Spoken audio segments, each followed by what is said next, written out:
Hello everyone and welcome to the Verbal Teacup. I'm Meenakshi Upadhyay Sharma and I'm doing this vocabulary series with you, how to improve your vocabulary.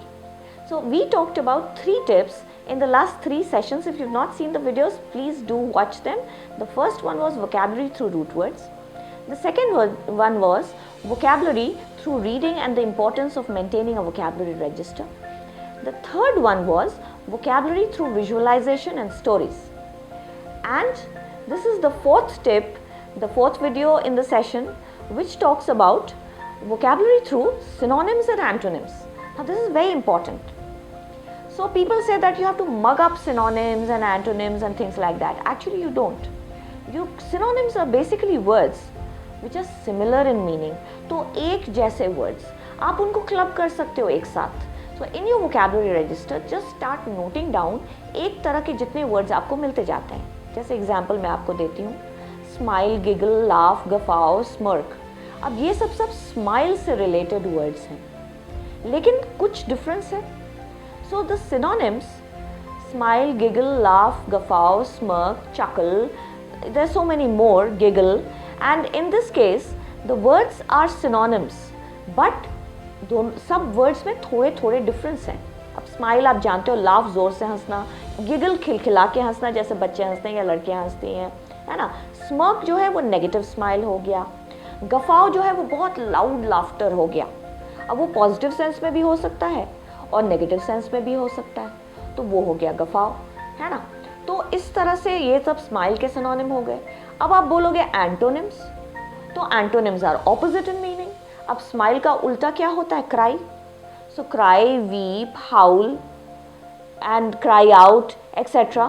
अब इसमें क्या difference है? अब cry, weep, howl ये सब आपस में synonyms हैं. wail ये सब आपस में सिनोनिम्स हैं, लेकिन ये सब स्माइल के ऑपोजिट वर्ड्स है, तो ये उसके एंटोनिम्स हो गए. सो एंटोनिम्स आपस में जो होते हैं वो सिनोनिम्स होते हैं और एक दूसरे के उल्टे होते हैं, तो एक दूसरे के एंटोनिम्स होते हैं. तो अब आप देखो, क्राई तो आप समझते हो, वीप मतलब आंसू वाला, हाउल मतलब चीख के रोना, छोटे बच्चे हैं वो रोने लगते हैं, चीखने लगते हैं. वेलिंग इज ऑल्सो लाउड क्राइंग. आप जाओ, किसी की डेथ हो गई है, कुछ ट्रेजिडी हो गई, लोग रो रो से रो रहे हैं चीख के, तो वो हो गया वेलिंग. छोटा बच्चा जोर का चिल्ला के रो रहा है, तो वेलिंग एंड हाउलिंग उसके लिए भी.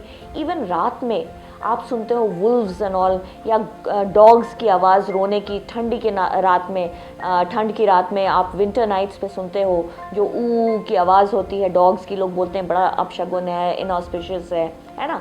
तो वो भी आपका हाउलिंग हो गया. तो ये सब आपके क्राई से रिलेटेड हो गए. उसी तरह से अब हैप्पी अगर आप सोच रहे हो, तो happy, Joy, overjoyed, elated, blissful, ये सब आपका हैप्पी का सिनोनिम्स हो गया, है ना. तो अब आप जॉयफुल हैं, हैप्पी हैं, ये तो नॉर्मल है. You are feeling very blessed, you are elated मतलब बहुत खुश. ब्लिसफुल मतलब एकदम आप अपने को हेवन में समझ रहे हो, बहुत ही खुश ज़्यादा हो. तो ये सब डिग्रीज में इनका डिफरेंस है.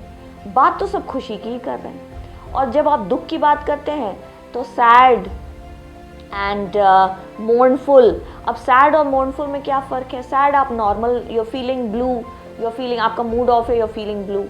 सैड है, दुखी है, ठीक है. मोर्नफुल है मतलब आप, कोई ट्रेजेडी हो गई है और आप दुख व्यक्त कर रहे हैं, तो यू आर मोर्निंग.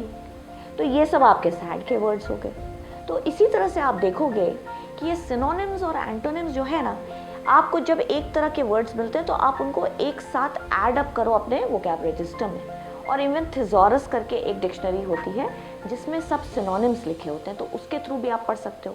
जैसे big, enormous, gigantic, giant, large, ये सब लार्ज साइज, बड़े साइज से रिलेटेड है. मैक्रो भी हम लोग किए थे रूट वर्ड में, अगर आपको याद होगा, है ना.